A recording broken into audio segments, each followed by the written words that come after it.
Hello and welcome to Money Reimagined. I'm Michael Casey.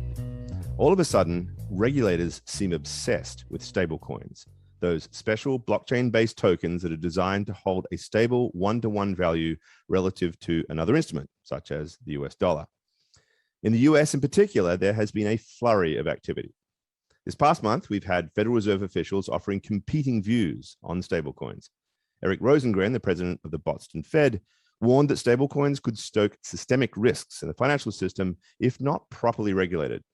On the other hand, Randall Quarles, the Fed's vice governor, argued that the US should encourage stablecoin innovation, even prioritizing it over creating a central bank digital currency, all as part of a way to ease access to dollars around the world and spread US influence, he argued.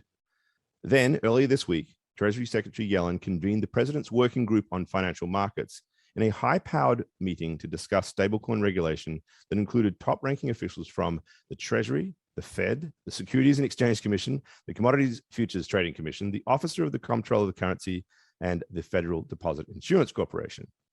We don't know much officially about what was discussed, but we do know that the attendees were presented with a paper by Yale economist Gary Gorton and Fed attorney Jeffrey Zhang, arguing for a rather draconian system of bank regulations and mandatory FDIC insurance. On Wednesday, SEC Chairman Gary Gensler suggested that some stablecoins might be securities, which would indicate that they will be regulated by his agency, perhaps in a similar manner to money market funds. Meanwhile, in a separate but integrally related matter, a new European anti-money laundering authority is poised to toughen its treatment of cryptocurrencies. Mairead McGuinness, EU Commissioner for Financial Services, Financial Stability and Capital Markets, tweeted Wednesday that the agency will ban anonymous crypto wallets and make sure that crypto asset transfers are traceable. Presumably, stablecoins will fall within that purview. Why this frenetic activity? Well, one reason is the explosive growth of stablecoins such as Tether and USDC, whose outstanding value has this year at least tripled to surpass the $100 billion mark. That's more than 3 times the value held in PayPal accounts. All of a sudden, regulators are starting to worry. Do stablecoins pose systemic risk if there is a run on them, i.e. if investors suddenly feel that those that use a reserve backing system don't hold enough liquid dollar assets and reserves? Does the free flow of stablecoin transactions around the world pose a challenge to international anti-money laundering provisions if those tokens are going to anonymous wallets and are never being redeemed for actual dollars? And how to reconcile those potentially competing regulatory interests? And will a regulatory backlash kill off the potential for monetary innovation and financial inclusion that this promising technology could offer? That's what we'll talk about today with 2 guests who are steeped in this conversation. The first is Caitlin Long, founder and CEO of Avanti, a Wyoming-based digital assets bank, which will issue its own digital dollar, the UVIT. The second is George Selgin, director of the Center for Monetary and Financial Alternatives at the Cato Institute, whose work as a monetary historian has, among other things, addressed the United States free banking era in the 19th century, which has interesting parallels to the stablecoin moment. But first, let's welcome my host, Sheila Warren. Hi, Sheila. Hey, Michael. What a week, huh? Yeah. Suddenly this topic is just everywhere, and you almost get the sense that they're panicking a little bit. Well, I think there was this sense that, let's be honest, maybe if we kind of ignore this, it will all go away or it will prove to be a little bit fringy. And now suddenly you're seeing that there's this mainstreaming of it, both in kinds of use and adoption, but just the volumes of this activity are impossible to ignore. So I think those who've been kind of sounding the horn and divided these different agencies are now probably feeling very validated, and others who maybe haven't been paying as much attention are feeling like they have to play a lot of catch up. I mean, one mark of the interest in this was the fact that Circle, is going public on this through a SPAC transaction. SPAC. Yeah. I mean, Circle, of course, being along with Coinbase, the one of the 2 issuers of the increasingly popular USDC stablecoin. Mm-hmm. And it's interesting to kind of think about the activity earlier in the year around Tether and the questions around whether it was really holding in reserve, what it was maybe claiming to hold, et cetera, how we've shifted away from that. That's certainly part of the conversation, but there's a lot of other things regulators are looking at now. In addition to that, just question around whether there was enough, if in the event of a run, there was enough there to kind of hold the line. So quite some developments. Right. And it brings in, of course, all the conversations we've had about Tether, whether Tether is appropriately backed. But then the fact that stablecoins come in multiple different colors, right? Not all of them are actually reserve-based systems. We have these algorithmic stablecoins. There's a lot of stuff to unpack here. So really looking forward to chatting to George and Caitlin about this. Let's bring them in. Welcome, George. Welcome, Caitlin. It's nice to be here. Thank you. Thank you. Good to see you again. All right, it's great to have you guys. First time I've had a chance to actually chat face to face with George, but we've had various exchanges over Twitter and other things. And Caitlin, you and I have shared the stage, done all sorts of things over the years. It's been a fun ride. Yes, indeed. Listen, I thought I'd get from both of you maybe a crystal ball exercise, specifically with regards to regulation, right? This PWG meeting was a big deal. You heard the names of all the folks who were present at it, and clearly there's a sense that something is about to happen. What do both of you think is, in a nutshell, likely to be the kind of framework that will emerge out of this? Caitlin, why don't you take that if you can to start with? Sure. Thank you. Well, I would just point to Jay Powell's own words. He said that he thinks that stablecoins should be regulated as bank deposits or as money market funds. And to your point, Michael, there are different types of stablecoins.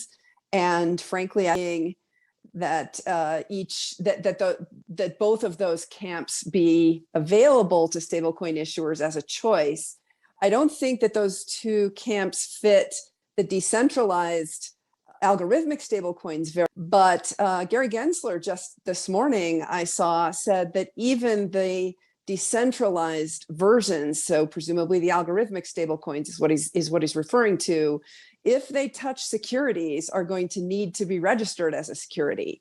So that's the furthest I've seen of any of the DC officials make any pronouncements regarding the algorithmic stablecoins. I think the bigger issue that they're concerned about, though, is the reserve-based stablecoins. That's what Rosengren's comments and even Powell and Brainerd's comments previously have been aimed at. It's the reserve-based stablecoins. And if you go back in time, actually, none of this is really new. The central bankers never really have been concerned about the decentralized cryptocurrencies like Bitcoin or Ether. They started to really get interested in this sector when Facebook announced Diem, or back then Libra. And the reason is that actually really does pose monetary policy challenges to the Fed. It ties up high quality liquid assets like T-bills that other markets rely upon and puts them into silos of collateral, so-called roach motels, right? The collateral goes in and it never comes back out. And that's the market needs that collateral to function smoothly. And so it was Libra that got them started on stablecoins 2 summers ago. And now here we are. And to your point, it's 3 times the size of PayPal now. And there have been a decades-long debate in policymaking circles over whether fintech should be allowed to grow as big as PayPal. Mm-hmm. Well, now it's pretty obvious that the stablecoin market has blown past PayPal. And I think that actually is going to force an answer to that decades-long debate over whether fintech companies should be given bank charters and brought inside the banking system.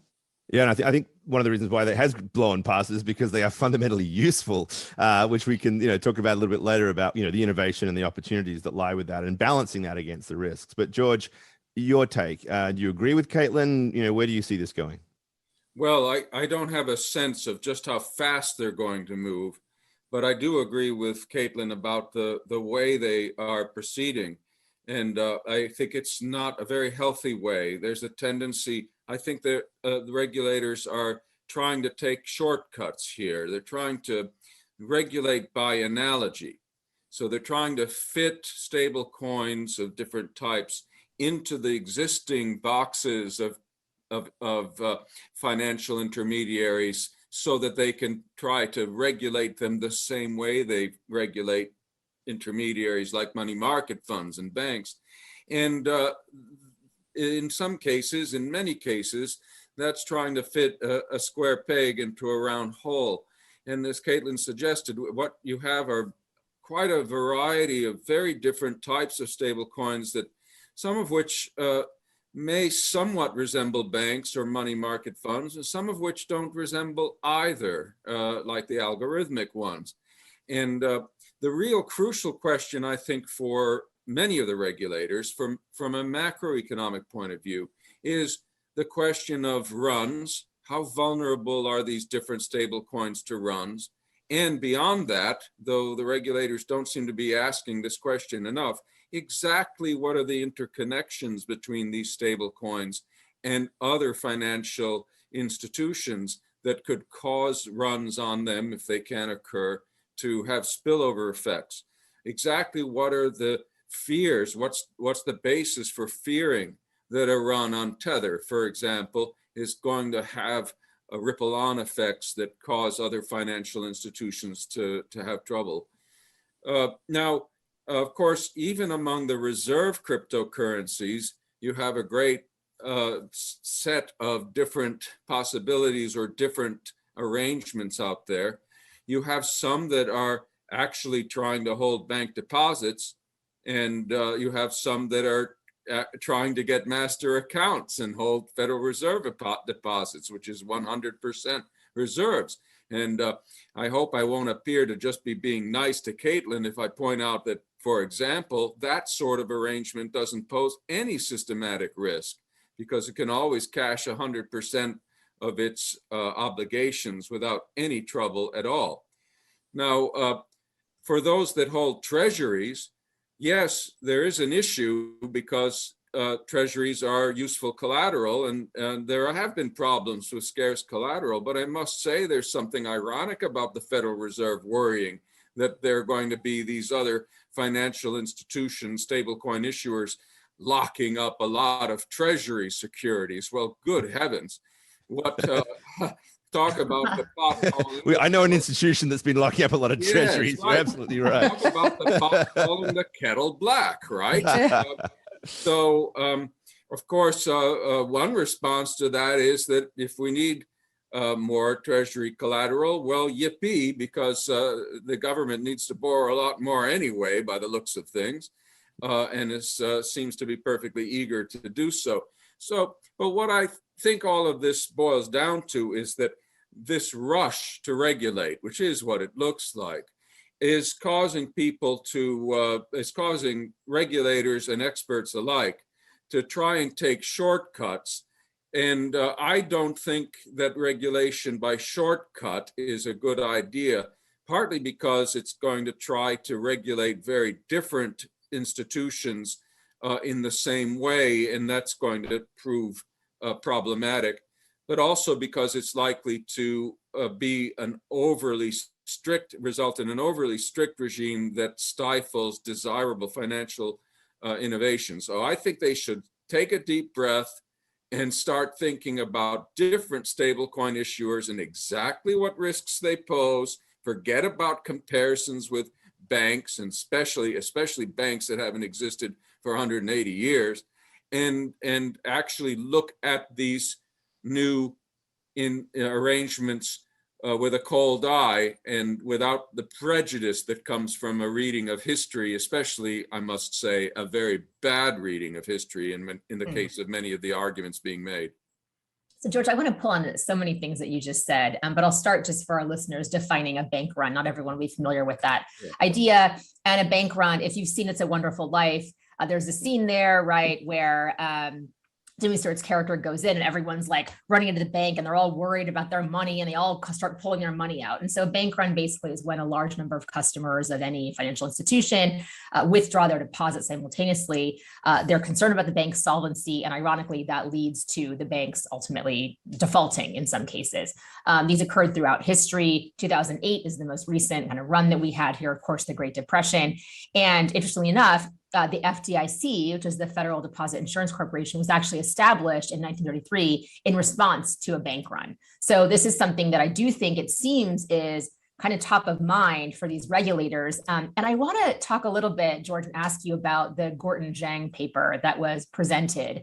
It talked about mandatory FDIC insurance, but it was all predicated on this concept of the history that you noted that you take issue with. So I'd love to kind of get your feedback on that paper and your thoughts. Sure. Well, There's a lot there. I had about 20 Twitter threads, each of which was quite long, just addressing the historical parts of that paper. There's so much that can be said. Let me start by pointing out that as far as banks are concerned, there's a great deal of exaggeration, both about how vulnerable banks themselves are to runs in general, and about how many spillovers those runs have. By the way, the institution that was run upon in It's a Wonderful Life wasn't a bank. It was a building and loan society. Right. And the FDIC wouldn't have made any difference. Good point. Be that as it may, bank runs have been more common in US history than elsewhere, but it's surprising how few runs have existed in other countries. And we've never had, you don't see crises like the kind that we had either during the Depression or before in most other countries. Now, if you have a narrow view of economic history, you don't see that, and you reach a lot of wrong conclusions. Surprisingly, most banking systems in advanced countries have been very robust, and with runs occasionally happening, usually on banks that very much deserve to be run upon. And the run served the very desirable purpose of shutting those bad banks down and doing it in a hurry. And there are good economists who've defended bank runs. I don't want to go there right now because reading the room, I don't think anybody wants to hear about how runs are a good thing. Okay, fine. But the point is that already, even with respect to banks, some of these arguments that are being made are not very accurate. And the spillover effects argument is important too. It's been quite rare, even in the US case, for runs on individual banks to lead to general panic. And the one time when most people think that happened was February 1933. But actually what happened then wasn't that everybody lost confidence in those banks that hadn't already failed, but that there were fears that the dollar would be devalued. If you think the dollar is going to be devalued, you get your money out of your bank, you get your Federal Reserve notes, and then you stage your run on the Fed for the gold. That's exactly what happened in February 33. So that episode's also been misunderstood. To come back to the present, though, and to stable coins, which is what we really ought to be talking about. And we don't really need to talk about history to do this correctly. And if we have bad history, that not only won't help, it'll make things worse. Some stable coin issuers aren't at all vulnerable to runs. That's what Caitlin was saying about the algorithmic ones. What those are like little central banks that have decided that they're going to manage pegged exchange rate type arrangements, where you can't go to those issuers and say, hey, I want some real dollars. That's not part of how they operate. It's just they're going to try to deliberately manage the quantity of their stable coins so as to maintain a fixed exchange rate against the dollar. It won't be a perfect fixed exchange rate. It'll fluctuate just like pegged central bank arrangements. That is, central banks that peg their currencies to some other countries' currencies. And but they can't be run upon. They're not operating like banks in the sense that they aren't taking in deposits and giving you IOUs that you get to exchange one for one anytime you want to. So there's no runs in that case. Forget about it. Let's move on now. Well, sorry, we can talk about how to regulate those algorithmic stablecoin issuers, but let's not try to regulate them like banks. Maybe we need to regulate them like central banks, but not like ordinary banks. Then you have the different kinds of reserve-based stablecoin issuers, and some of them are less vulnerable to runs than others. The statement was made earlier that some of these stablecoin issuers have more of a resemblance to money market funds than to banks. That is, what they issue is more like little shares or equity than like debt. In that case, a floating asset value can make them run-proof. We know this. The problem with the mutual funds that we've had in the past is that they were allowed to have fixed asset values and to mimic banks when they shouldn't have been. So here's an example where instead of saying oh, stablecoin issuers are banks. We should say they're not banks, and let's make sure they don't try to act like banks for that category, and so on. For every category of stablecoin issuers, there is a sensible way to think about regulation. But lumping them all together and treating them as analogous to existing institutions today or in the distant past is not the right way to get it right. Thanks, George. Caitlin, I'd love to bring you in now to tell us about Avanti, and how the approach that you're taking is regulatorily different than some of the other things that exist out there. I think a lot about, premature regulation, as I call it, this idea that before we really have even a landscape defined around these things, regulation could cut off innovation. And so I'd love to get your responses to that in the context of what you all are doing in Wyoming. Sure. Well, first of all, we are, unlike everyone else, going straight to the Fed for permission. And the Fed is the proverbial sword of Damocles hanging over all of this, because the Fed has never opined on any of it. And even though the president's working group meeting was this week, actually, I think the DC folks would say that FSOC, the Financial Stability Oversight Committee, actually, it may be more important than the president's working group because it already has statutory authority to take regulatory action. And it also is in the position of meeting. And there have been some leaks out of its meetings that say that that FSOC wants the Fed to be the regulator of stablecoins. That makes perfect sense. And Avanti's at the altar at the Fed. We have been waiting. They have slowed us down. There's a big, powwow happening in Washington, D.C. to try to get all the policy decisions made. And we've gone through the full bank charter in order to get that permission and applied for what's called a master account so we can clear directly at the Fed. That does not exist in the industry right now. The industry has very high concentration of its US dollar services in a very small number of banks, specifically two banks and a couple of others coming in, but the vast majority of the volume, including for stablecoin issuers, ultimately clears through those two banks. And as a result of that, we've got a bank concentration issue. And we also have, as a result of that, layers of intermediaries, therefore layers of cost and layers of delay that are involved in the stablecoin market as it works today. Interestingly, also, the whole industry, because of the difficulty of getting US dollar banking services, which is again what Avanti's working on for the industry, we consider ourselves sort of an industry utility. The other piece of that is that most of the players, including some of the stablecoin issuers in this market, are getting their US dollar services from other fintechs. And so what's interesting, and I've seen a number of academics make note of Avanti's comment letter to the Federal Reserve that laid out how this works, is that many of the players in the industry are not even licensed as money transmitters. And they just sort of rent the charter of a money transmitter or a state trust company, which then turns around and banks with a bank, which then turns around and banks with the Fed. So what Avanti is proposing to do is to cut out those layers and bank directly with the Fed. And again, it doesn't exist right now. It would take away the risk of the Fed cutting all this off, because we're actually asking for explicit permission to do so. Now, if I step back and look at the regulatory options, here's the punchline, and I can't underscore this enough. The Fed already has the tool that it needs to allow stablecoins to become bank deposits. And it's exactly the charter that Avanti is, and Kraken Bank is, and WT Financial is, and multiple of the stablecoin issuers are hanging around the hoop to see if the Fed's going to open it. Because if the Fed does open up this channel and allow stablecoin issuers to become banks, then I think the market naturally just goes in that direction for the two reasons I've alluded to earlier.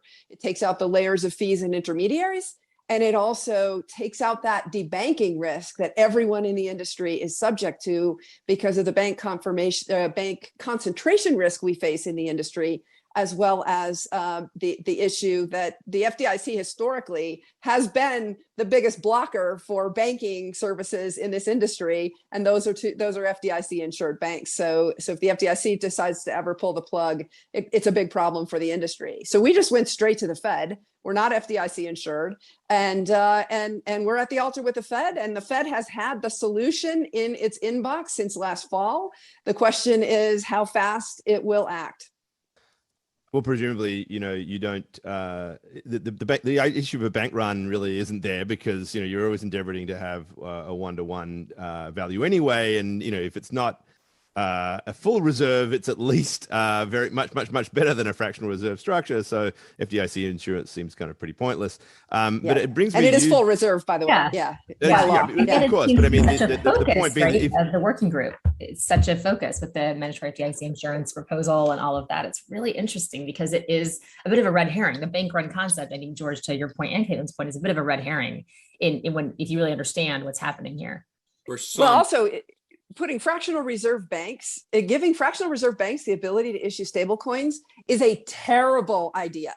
I cannot underscore that any more than I just did. It is a terrible idea. And the reason is you cannot have maturity transformation, i.e. interest rate risk and credit risk, in a stablecoin portfolio that really could, I disagree with George, it really could be subject to a run. And let me give you an example of this that is unique to stablecoins, has nothing to do with traditional banking.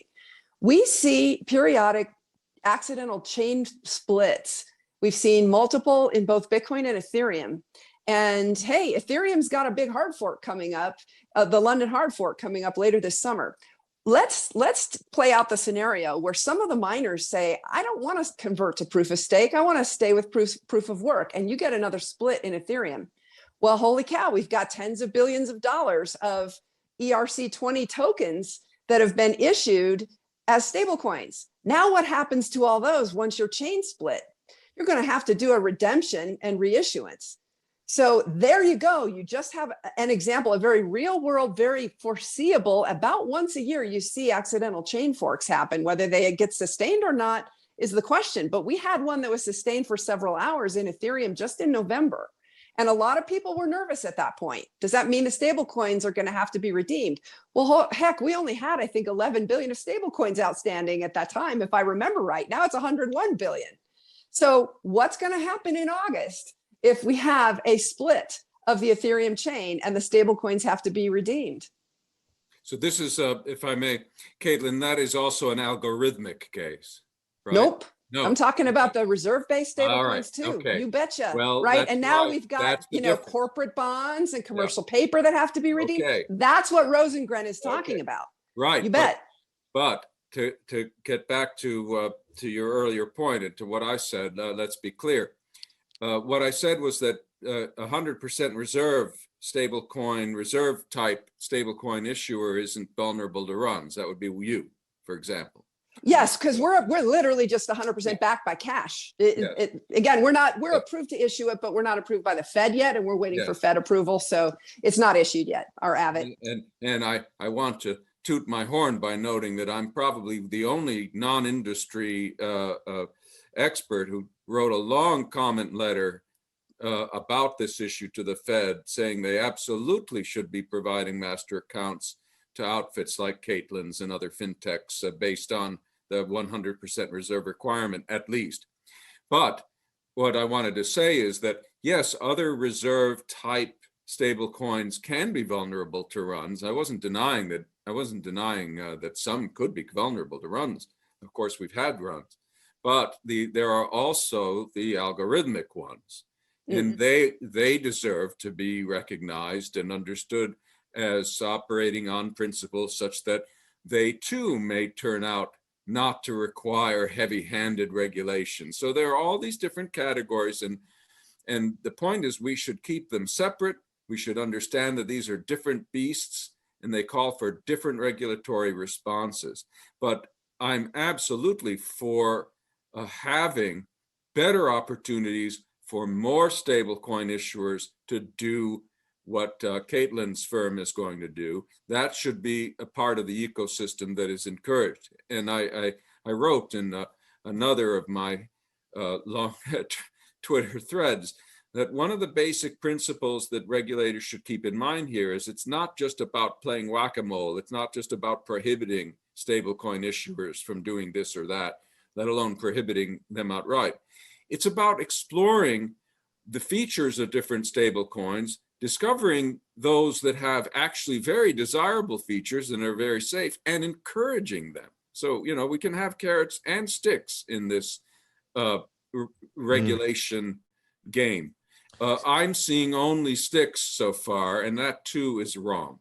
Yeah, I thought that Randall Quarles's, his speech was really interesting for the way that he seemed to embrace the idea that innovation was going to be to the US's advantage, and specifically this idea that, you know, you loosen it up and you make it, you know, you build all these different stable coins, then in fact it really helps US global power because the dollar is more accessible. Which brings me to a question I want to bring to both of you, to you, George, first, and that is, look, if we're going to end up with the model that Avanti's getting, where the Fed is essentially, you know, endorsing this and providing these vehicles, and, you know, you're a bank with all those regulations, or the security, or rather the algorithmic stablecoins end up in, you know, Gary Gensler's bucket, and he's regulating them as a security, then KYC is now at the center of everything, right?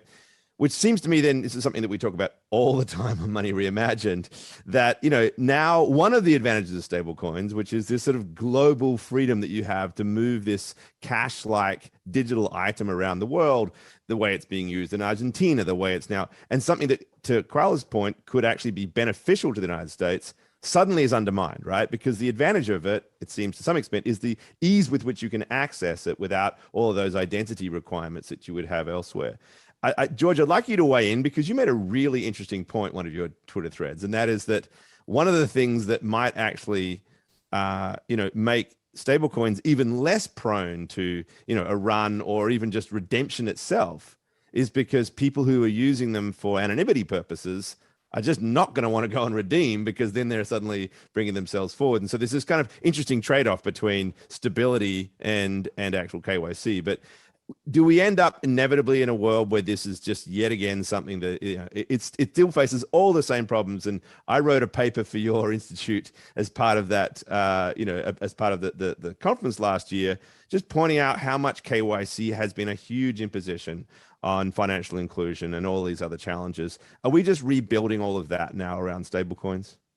I don't think we necessarily are. It is a very difficult juggling act, to that of trying to make sure that stablecoins are regulated to avoid systemic risk on one hand, and try to preserve some freedom of exchange, of the greater freedom of exchange that they are capable of fostering.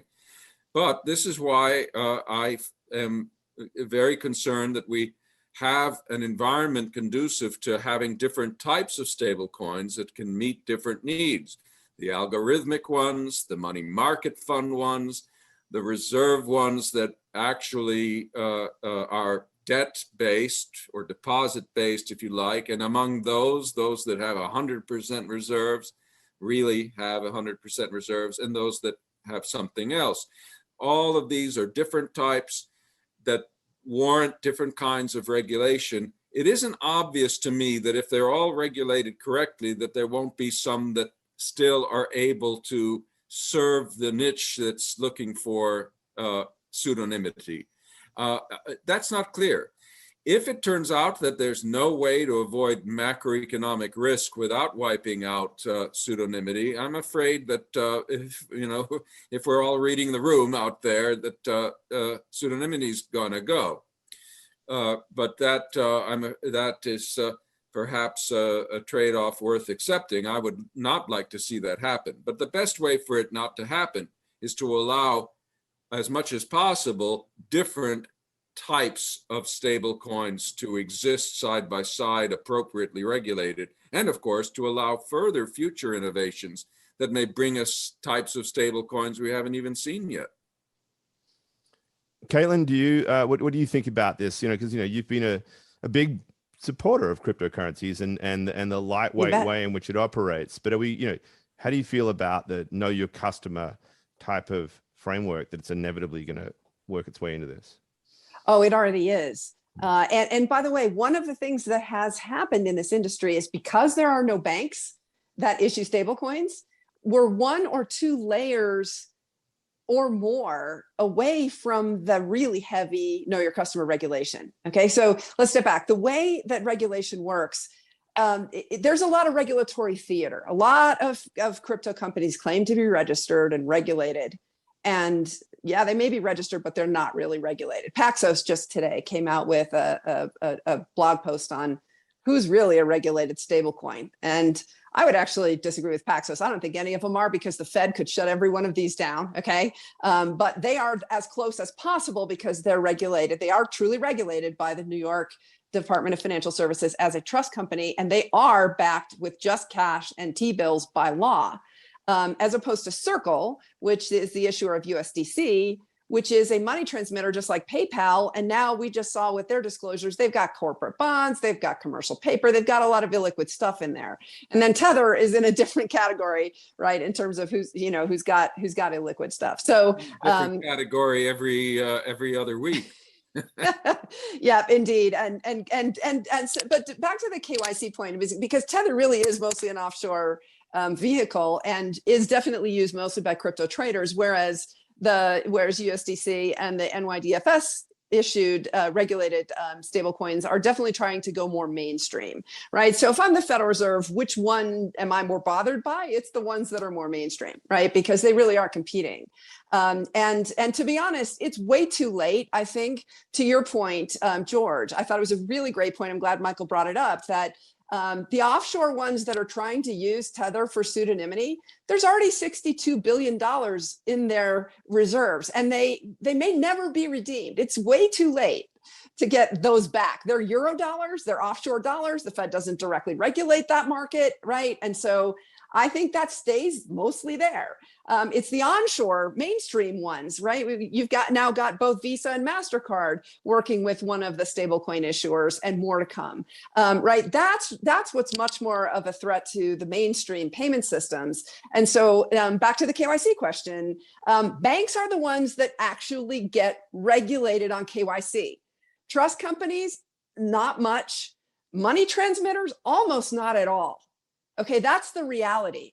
And so one other way to categorize the stablecoin issuers, there's not a single bank issuing one yet. So you don't have any one of them that's been subject to bank level KYC yet. The trust companies definitely have more, but not as much as banks. Money transmitters, I happen to know that some of the trust companies and money transmitters involved in stablecoins in the United States have never been examined. So basically the bank regulators are basically the police. It's whoever they're banking with. And keep in mind, we've got this bottleneck of just a couple of banks that are responsible for doing their own due diligence on their customers, who are then responsible for doing due diligence on their customers, because you got multiple layers here. So long story short, there really hasn't been that much KYC enforcement. And I think ultimately that's where the rubber's going to hit the road. I suspect all this now is going to result, and I can already see it just in the behavior of the banks.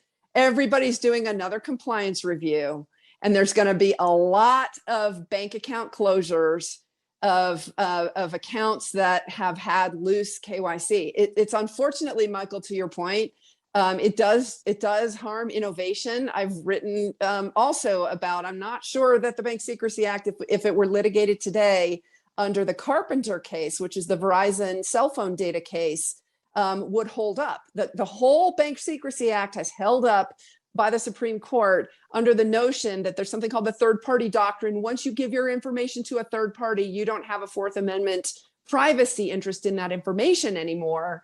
But the Verizon cell phone case from the Supreme Court about 2 years ago now said, no, if you're forced to give that information to a third party, then you don't lose your Fourth Amendment protection against unreasonable search and seizure, where the government can just go to the bank and take the information without having a warrant, which means they need probable cause that you created a crime. So I think it just hasn't been litigated yet, and it's coming. And it's unfortunate that it is as intrusive as it is. And I completely agree with you. That's part of the reason we having accessibility and inclusivity issues with the banking system. But it is the law. Avanti is fully complying with it. And I think once you get these bank level scrutiny of these non-bank 1 to 2 layer removed fintechs in the industry, you're going to see a lot of them lose banking services again. So interesting. I mean, we could spend more time on this, but I want to bring up one other new topic here. And I want to go back to what Randall Carl said, right? Because he was really arguing that stable coins could actually potentially even be more important than a CBDC digital dollar as a way to ease access to dollars around the world. And of course, the real, the implicit goal there is to spread US influence, right? Whether that's via sanctions or whether it's through more dollarized economies or whatever it is. So how do we think about this soft power aspect when it comes to both the regulatory approach, but also just like, let's say that Avid is becomes the winner, right? Becomes the one that's really the dominant one. Can somebody in Argentina or Nigeria still use it? And what kinds of regulations and approach would need to be in place for that to be possible? Well, sure. It is all KYC. And again, it's bank level KYC. This is not non-bank level KYC. So yes, going through a bank level issuer, all the KYC is going to have to be done at issuance. And if the customer wants to take Avid, it's the reason why it's named Avid is because it rhymes with have it. You can have it. You can take it into your self custody wallet. It's a Cockney Avid. It's a Cockney bank. That's what it is, and that's what it's designed to do. And it's not different functionally than a cashier's check. That already exists right now. And the way KYC works for a bank with a cashier's check is you're KYC'd on the issuance and you're KYC'd on the redemption. And everyone in between, that cashier's check by law can be endorsed to a new payee an infinite number of times. But everyone in between is not subject to KYC. And that was one of the big pushbacks that the industry had against the FinCEN proposal right at the end of the Trump administration, because it would have penalized the crypto industry much more than the banking industry itself. Banks don't have to KYC cashier's checks, but stablecoins in that proposal would have had to have been KYC'd. So presuming that stays the same, Avanti's a bank, and it's the same level of scrutiny, but it's bank level scrutiny is the most important thing. You will not be able to redeem an Avid unless you pass KYC. So on this topic, George, of stablecoins versus a CBDC digital dollar, let's call it for the sake of just a term to use there. How do you think about the trade-offs there? Like something that really is literally, it's fiat, it's Fed issued. Like, how do you think about that versus stablecoin? And maybe in the context of Carl's comments, but also just your thoughts. I actually think it's a bad mistake to oppose stablecoins to central bank digital dollars, because for the most part, the stablecoins they're wholesale. They're for big players. I don't think they're ever going to become a common medium of exchange for everyday folk, partly because they fluctuate in value, and that's okay for the big players. That doesn't pose a problem with them. But that doesn't mean that central bank digital currency is the best or certainly the only option for banking the unbanked. There are all kinds of, shall we say, more mundane types of fintech alternatives that can be encouraged, the most obvious being mobile money. And there too, this proposal or this reform that both Caitlin and I favor of opening up Fed master accounts to fintech by allowing more fintechs to have banking charters or otherwise, isn't just a way to bring some stable coins out from the shadows. It's a way to encourage all kinds of other fintech innovations that can include mobile money, non-tokenized, but non-tokenized private fintech-based currencies that ordinary people can use without having to go to a bank. And it's important to recognize that most people who are non-banked or unbanked, they're not unbanked because there's no bank around. So it's foolish to try to have post offices play the role of banks as if that were going to get more people to open up deposits. They don't like banks. That's the biggest problem. They'd rather not deal with them. Now, of course, for some, mobile money isn't the solution, but as we get more and more young people with cell phones, it becomes the most obvious solution, certainly a more obvious solution than brick and mortar facilities, which I think are pretty much going out of style. And so we have stable coins, we've got central bank digital currency, and then we've got a whole wealth of alternative, not so exciting and not perhaps as scary types of private fintech payments options that the unbanked might find desirable and that we should encourage. So I don't think that it's a question of whether stable coins are able to do what central bank digital currency proposes to do. I think other things can and can do it better than the central bank can, than the Fed can. All right, so listen, that takes us this conversation has wrapped up, I think, much of what Money Reimagined as a project is all about. The mobile versus the old brick and mortar banks, and the idea of a stable coin and CBDCs and how this fits with crypto and wallets and everything else. This is what this podcast is really designed to do, to sort of like think about what this future looks like and the role of regulators and what it means for us as a society. And you two have done a fabulous job scratching the surface of it, because it's such a huge topic. So looking forward to having you back and doing it some other time. So George Selgin, thank you very much. Thank you, Mike. Caitlin Long, it was a pleasure as always. And thank you both. And thank you, Caitlin. And Sheila Warren, as always, that was great. We will be back again, same time next week, folks. This is Money Reimagined. I'm Michael Casey. Thank you for having us. Bye-bye.